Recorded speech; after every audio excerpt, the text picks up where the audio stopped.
గురజాల నియోజకవర్గానికి ఒక manifesto super 6 అని ప్రకటించాడు. అది ఆనందించే విషయం ఏంటంటే, ఏదైతే మేము 2019 ముందు వైఎస్ఆర్సీపీ పార్టీ గురజాల నియోజకవర్గానికి నవరత్నాలు ప్రకటించామో అదే కాపీ కొడుతూ అలాగా మొట్టమొదటిసారి తన ఎడ్యుకేషన్ కొరకు ఒక్కటన్నా ప్రకటించాడా ఎరపతినేని శ్రీనివాస్ గారు? లేదు. మేమేం చెప్పాం? ఇప్పటికే విద్యలోనే అతి ఉన్నతమైన విద్యది మెడికల్ కాలేజ్, నర్సింగ్ కాలేజ్ తీసుకొచ్చాం. రేపు ఒక ఇంజనీరింగ్ కాలేజ్ పిడుగురాళ్ళ, దాచేపల్లి పరిసర ప్రాంతాల్లో ఒక ఇంజనీరింగ్ కాలేజ్, ఒక డిగ్రీ కాలేజ్, ఒక అగ్రికల్చర్ బీఎస్సీ కాలేజ్ జంగమేశ్వరపురంలో నెలకొల్పితే అన్ని కాలేజీలు degree, engineering, agriculture, medical, nursing ఇలా అన్ని కాలేజీలకు సంబంధించిన మరి కోర్సెస్ మన ప్రాంతంలో ఉంటాయి. ఎందుకంటే ఇప్పుడు మన బిడ్డలు ఒక్కళ్ళు కూడా ఇక్కడ చదువుకోవట్ల. నర్సరావుపేట, గుంటూరు, విజయవాడ, హైదరాబాద్ పోయి చదువుకుంటున్నారు. ఒక్క కాలేజ్ పేరన్నా ఎరపతినేని శ్రీనివాసరావు గారు చెప్పారా? చెప్పలేదు. ఇలా గడుపుకుంటూ. అంతేకాదు, దాచేపల్లిని పట్టణం చేసి ఇప్పటికే రోడ్లు విస్తరణ చేశాం. కానీ దాచేపల్లికి అత్యంత కావాల్సింది లో లెవెల్ చెప్టా. అది కూడా మా మేనిఫెస్టోలో రేపు ఉండబోతుంది. 2 కోట్ల నుంచి 3 కోట్లతో అటు నడికుడి ఇటు దాచేపల్లి కలుపుతూ లో లెవెల్ చెప్టా ఏదైతే అక్కడ ప్రజలు కోరుకుంటున్నారో అది కూడా మా మేనిఫెస్టోలో ఉండబోతుంది. ఇంతెందుకు, ఒక్క హైవే అయినా ఆయన నిర్మించాడా ఆయన జీవితంలో? ఒక పెద్ద రోడ్ అన్నా చేయగలిగాడా? ఈరోజు బైపాస్ రోడ్డు పూర్తి చేశాం, బ్రహ్మాండంగా పిడుగురాళ్ళు ఉంది. అలాగే వెనుకబడిన మాచవరం మండలానికి మాచవరం దగ్గర నుంచి రేకులగడ్డ వరకు రోడ్డు విస్తరణ కూడా మా మేనిఫెస్టోలో ఒక ప్రముఖ పాత్ర పోషించబోతోంది. అలాగే ఏదైతే జగన్మోహన్ రెడ్డి గారి ప్రభుత్వం కొండమోడు నుంచి పేరేచెర్ల వరకు హైవే శాంక్షన్ చేయించారో టెండర్ స్టేజ్లో ఉంది. వాస్తవానికి అది మన నియోజకవర్గం కాదు. అయినా సరే ముఖ్యమంత్రి గారి దృష్టికి తీసుకెళ్ళి ఆ టెండర్ ప్రక్రియ పూర్తి చేసి వచ్చే 2 ఏళ్లలో కొండమోడు నుంచి పేరేచెర్ల వరకు ఎలాగైతే ఇప్పుడు దాచేపల్లి గురజాల జాతీయ రహదారి తీసుకురావటమే కాదు, ఈరోజు 90% పనులు పూర్తయిపోయినాయి. ఈరోజు మీరు ఎవరైనా పోయి చూడొచ్చు. హాయిగా ఉంది. దాచేపల్లి నుంచి గురజాల 10-15 నిమిషాల్లో వెళ్ళిపోతున్నాం. రేపు కొండమోడు నుంచి పేరేచెర్ల కూడా పూర్తి చేస్తే ఇంకా శాశ్వతంగా దాచేపల్లి, గురజాల, పిడుగురాళ్ళ, మాచవరం మండలాలకు చెందిన ప్రజలు ఇటు హైదరాబాద్ కానీ, అటు గుంటూరు కానీ, వైజాగ్ కానీ, ఇటు చెన్నై కానీ అన్ని జాతీయ రహదారుల్లో పోవడానికి ఉంటుంది. అంతేకాదు అంటాడు, హజ్కి పోవడానికి సంవత్సరానికి ఒక 20-30-35 మందికి సహాయం చేస్తాడంట. నేను అడుగుతున్నా, ఎంత ఖర్చు అవుతుంది? తలా 1 లక్ష ఇస్తే 30-40 లక్షలు. మంచిదే, చేయండి, తప్పేం లేదు. కానీ ఈ రోజున ఈ ప్రాంతంలో ముస్లిం సోదరులు కోరుకుంటుంది చదువు, ఉద్యోగ అవకాశాలు. అది కేవలం వాళ్ళకి 4% రిజర్వేషన్ కొనసాగితేనే ఉంటుంది. అది బీజేపీ తీసేస్తాను, అమిత్ షా గారు ఖచ్చితంగా రేపు తీసేస్తా అన్నాడు. దాని మీద మీ వైఖరి ఏంది? ఏమీ లేదు. కానీ మేము గురజాల నియోజకవర్గం వరకు వాళ్ళకి ఖచ్చితంగా దాదాపు 4,000 మందికి ఇప్పటికే ఇళ్ల పట్టాలు ఇచ్చాం. రేపు ఒక్కొక్కళ్ళకి 2 లక్షలు ఇచ్చి ఇళ్ళు కట్టించబోతున్నాం. ఊహించండి, 4,000 మంది అంటే 4,000 ఇళ్ళు అంటే ఒక్కొక్కరికి 4 లక్షల లబ్ధి అంటే 160 కోట్ల లబ్ధి. ఈ 4,000 మైనారిటీ కుటుంబాలకి లబ్ధి.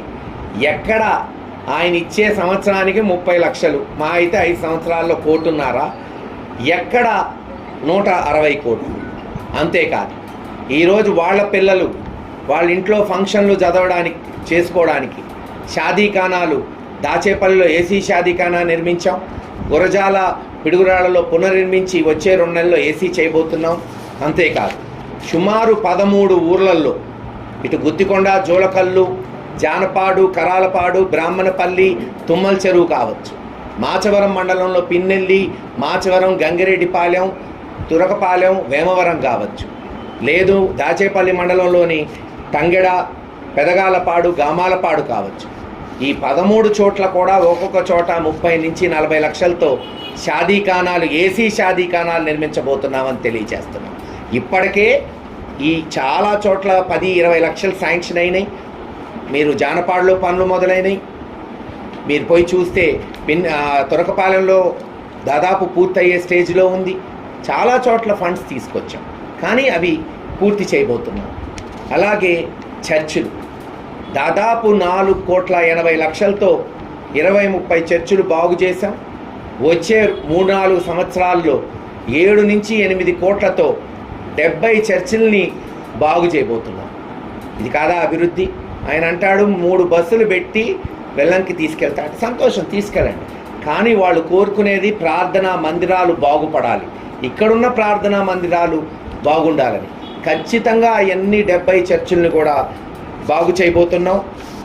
ఇలా ప్రతి విషయం మీరు చూస్తే శాశ్వత పథకాలు, తాగునీరు, లిఫ్ట్ ఇరిగేషన్ పథకాలు, లేదు జాతీయ రహదారులు, లేదు ఇళ్ల పట్టాలు, షాదీఖానాలు, చర్చిలు, మరీ ముఖ్యంగా విద్య కొరకు ఒక ఇంజనీరింగ్ కాలేజ్, ఒక డిగ్రీ కాలేజ్, ఒక అగ్రికల్చర్ కాలేజ్ ఈ గురజాల నియోజకవర్గంలో స్థాపించబోతున్నాం. మరీ ముఖ్యంగా రైతుల కొరకు లిఫ్ట్ ఇరిగేషన్తో పాటు మిర్చి కొనుగోలు కేంద్రం, ఒక బృహత్తర కార్యక్రమం చేపట్టబోతున్నాం. అంతేకాకుండా ఉద్యోగ అవకాశాలు పెరగాలంటే ఇంకా సిమెంట్ ఇండస్ట్రీస్ రావాలి. ఇప్పటికే జగన్మోహన్ రెడ్డి గారు శ్రీ సిమెంట్తో మాట్లాడి వేగవంతం చేశాడు. మూతపడిన దుర్గా సిమెంట్ని సాగర్ సిమెంట్ వాళ్ళ చేత ఆ రోజున వాళ్ళ మీద ఒత్తిడి తెచ్చి వాళ్ళకి సదుపాయం కల్పించి ఈరోజు దాన్ని ఓపెన్ చేయించాం. త్వరలోనే మై హోమ్. ఇది కాదా అభివృద్ధి? ఆయన అంటాడు 3 బస్సులు పెట్టి వెల్లంకి తీసుకెళ్తాడు. సంతోషం, తీసుకెళ్ళండి. కానీ వాళ్ళు కోరుకునేది ప్రార్థనా మందిరాలు బాగుపడాలి, ఇక్కడున్న ప్రార్థనా మందిరాలు బాగుండాలని. ఖచ్చితంగా అవన్నీ 70 చర్చిల్ని కూడా బాగు చేయబోతున్నాం. ఇలా ప్రతి విషయం మీరు చూస్తే శాశ్వత పథకాలు, తాగునీరు, లిఫ్ట్ ఇరిగేషన్ పథకాలు, లేదు జాతీయ రహదారులు, లేదు ఇళ్ల పట్టాలు, షాదీఖానాలు, చర్చిలు, మరీ ముఖ్యంగా విద్య కొరకు ఒక ఇంజనీరింగ్ కాలేజ్, ఒక డిగ్రీ కాలేజ్, ఒక అగ్రికల్చర్ కాలేజ్ ఈ గురజాల నియోజకవర్గంలో స్థాపించబోతున్నాం. మరీ ముఖ్యంగా రైతుల కొరకు లిఫ్ట్ ఇరిగేషన్తో పాటు మిర్చి కొనుగోలు కేంద్రం, ఒక బృహత్తర కార్యక్రమం చేపట్టబోతున్నాం. అంతేకాకుండా ఉద్యోగ అవకాశాలు పెరగాలంటే ఇంకా సిమెంట్ ఇండస్ట్రీస్ రావాలి. ఇప్పటికే జగన్మోహన్ రెడ్డి గారు శ్రీ సిమెంట్తో మాట్లాడి వేగవంతం చేశాడు. మూతపడిన దుర్గా సిమెంట్ని సాగర్ సిమెంట్ వాళ్ళ చేత ఆ రోజున వాళ్ళ మీద ఒత్తిడి తెచ్చి వాళ్ళకి సదుపాయం కల్పించి ఈరోజు దాన్ని ఓపెన్ చేయించాం.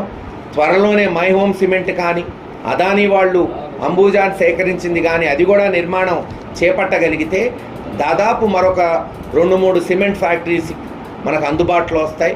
అంతేకాదు పెయింట్ ఇండస్ట్రీ ఈరోజు విస్తరంగా అభివృద్ధి చెందుతుంది. దానికి అనుగుణంగా దాచేపల్లిలో కొత్తగా ఒక ఏపీఐసి ద్వారా ఒక ప్రత్యేక ఇండస్ట్రియల్ ఎస్టేట్ కూడా నెలకొల్పితే మనం అక్కడ పుట్టి చేయటం కానీ, పెయింట్ మ్యానుఫ్యాక్చరర్స్ కానీ, ఈరోజు మనం చూస్తున్నాం సెమ్ ఎలాగైతే పిడుగురాళ్లలో ఉందో మరి అలాగే అక్కడ కూడా పెయింట్ మ్యానుఫ్యాక్చరర్స్ తీసుకొస్తే తప్పకుండా యువతకు ఉపాధి కల్పించిన వాళ్ళం అవుతాం. ఎటు మీకు తెలిసిందే మెడికల్ కాలేజ్ వచ్చే సంవత్సరంలో పూర్తి చేస్తే ఒక మెడికల్ హబ్గా గురజాల నియోజకవర్గం తీర్చిదిద్దుతుంది. నేను ఎరపతినేని శ్రీనివాసరావు గారిని అడుగుతున్నా, మీరు ప్రకటించిన మేనిఫెస్టో ఒక హాస్పిటల్ గురించి కానీ, ఒక కాలేజ్ గురించి కానీ, ఒక తాగునీటి పథకం కానీ, ఒక ఇళ్ళు కట్టే పథకం కానీ ఏదన్నా ఉందా? గ్యాస్ కొట్టడం తప్పితే ఇంటికి ఒక గ్యాస్ సిలిండర్ ఇస్తాడంట 5 సంవత్సరాల్లో. అది కూడా సంవత్సరానికి ఒకటి కాదు, 5 సంవత్సరాలలో నెలకి 15 రూపాయలు లబ్ధి చేకూరే ఒక గ్యాస్ సిలిండర్ ఇస్తాడంట. దానివల్ల ఏంటి లాభం? పైగా అబద్ధాలు. గురజాలం జిల్లా కేంద్రానికి కృషి చేస్తారంట. మరి మొన్న చంద్రబాబు నాయుడు గారు వచ్చినప్పుడు ఎందుకు ప్రకటించాలా? ఇప్పుడు పోయిన తర్వాత ఎందుకు అబద్ధాలు చెప్తున్నారు? మీరు ఇన్నేళ్లు చంద్రబాబు నాయుడు గారు 14 సంవత్సరాలు ముఖ్యమంత్రిగా చేశాడు. ఆంధ్ర రాష్ట్రంలో ఒక్క జిల్లా అన్నా నెలకొల్పాడా? ఒక్క జిల్లా. పుట్టికెగర లేనోడు సాగుతున్నట్టు స్వర్గానికి వెళ్ళాడంట. జీవితంలో ఒక జిల్లా చేయలేనోడు కొత్తగా జిల్లాలు చేస్తా అంట. ఎందుకు మాయమాటలు? ఎట్టన్నా గెలవాలి, మాయమాటలు చెప్పాలి. మీ జీవితంలో ఏమీ చేయలేదు. ఈరోజు అది ఇస్తాం, ఇది ఇస్తాం, అది ఫ్రీగా ఇస్తాం. పాలనా సౌలభ్యం తెచ్చింది వైఎస్ఆర్సీపీ పార్టీ, సచివాలయం వాలంటీర్. ఈరోజు మీరు అది తీసేస్తామంటున్నారు. అసలు దాని మీద మీ స్టాండ్ ఏందో చెప్పండి. అలాగే సంక్షేమం హాయిగా ప్రతి ఇంటికి టెన్షన్గా డబ్బులు వెళ్తున్నాయి. ఇలా ప్రతి విషయంలో కూడా సమర్థవంతంగా గురజాల నియోజకవర్గాన్ని తీసుకెళ్ళాం. ఈరోజు మేము ప్రకటించిన అన్నీ కూడా దాదాపు ఇవన్నీ కూడా చాలా మటుకు శాంక్షన్ అయి ఉన్నాయి, పనులు జరుగుతున్నాయి. కాకపోతే అవన్నీ పూర్తి చేయగలగాలి. పూర్తి చేయగలిగితే నిధులు కూడా సేకరించాం. వీటికి కేంద్ర ప్రభుత్వం కానీ రాష్ట్ర ప్రభుత్వం కానీ జాతీయ రహదారులు కానీ కాలేజీలు కానీ హాస్పిటల్స్ కానీ తప్పకుండా ఇవన్నీ మనం పూర్తి చేయగలిగితే ఒక ఉన్నతమైన నియోజకవర్గంగా గురజాల్ని ముందుకు తీసుకెళ్తామని తెలియచేస్తున్నాం. ఏది ఏమైనా జనం చంద్రబాబు నాయుడు గారి మాటలు, ఎరపతినేని శ్రీనివాసరావు గారి మాటలు నమ్మే ధోరణిలో లేరు. గతంలో చేయలేదు కాబట్టి ఈరోజు మేము 5 ఏళ్లలో చేసి చూపెట్టాం కాబట్టి ఇదిగో ఇది చేశాం, రేపు ఇది చేస్తాం. గతంలో నేను మేనిఫెస్టో ప్రకటించిన నవరత్నాల్లో దాదాపు అన్నీ కూడా మొదలైనవి, కొన్ని పూర్తయినాయి. ఉదాహరణకి దాచేపల్లి గురజాల మున్సిపాలిటీలు చేస్తామన్నాం, చేసాం. మెడికల్ కాలేజ్ తెస్తామన్నాం, తెచ్చాం. తాగునీటి పథకాలు చేపడతామన్నాం, ఈరోజు మీరు చూస్తున్నారు. తంగెడ లిఫ్ట్ ఇరిగేషన్ శాంక్షన్స్ దాదాపు టెక్నికల్ శాంక్షన్స్ అయినాయి, ఇంకా కేవలం డబ్బులు శాంక్షన్ చేయించాలి. ఇలా ప్రతి విషయంలో మాట నిలబెట్టుకుంటున్నాం. బైపాస్ పూర్తి చేస్తామన్నాం, బైపాస్ ట్రాఫిక్ వదిలాం. జానపాడు బ్రిడ్జ్ శాంక్షన్ చేయించాం. ఇలా అన్న నవరత్న